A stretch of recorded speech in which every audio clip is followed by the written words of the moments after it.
Para preparar estas empanadas rellenas de camote y plátano vas a ocupar los siguientes ingredientes: una lata o 6 biscuits listos para hornear, 2 piezas de camote cocido, 2 piezas de plátano maduro, nuez al gusto, una pieza de huevo y para embarnizar las empanadas, una cucharadita de mantequilla, canela, azúcar y nuez al gusto. Vamos a comenzar a aplastar y expander cada biscuit. Yo en este caso me ayudé con una tortillera. Esto me ayudó a aplastarlas más fácil, pero también puedes usar un rodillo de cocina.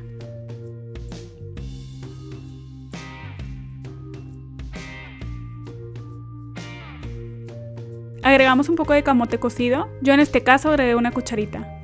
Aplastamos con ayuda de un tenedor. Y agregamos 3 rodajas de plátano. Y nuez al gusto. Agregamos el huevo en la orilla de la empanada, solamente a la mitad.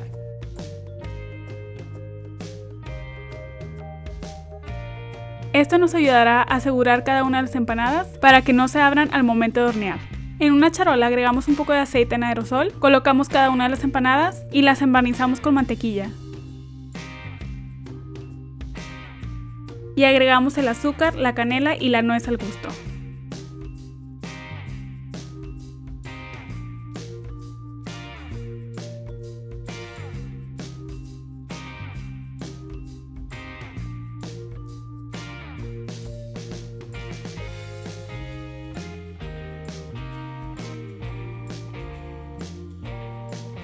Hornea las empanadas a 180 grados entre 12 y 15 minutos. Las sacamos del horno y dejamos enfriar. Quedan súper deliciosas y además ideales para esta temporada de otoño. Gracias por ver el video, no te olvides suscribirte a mi canal para ver más videos como este.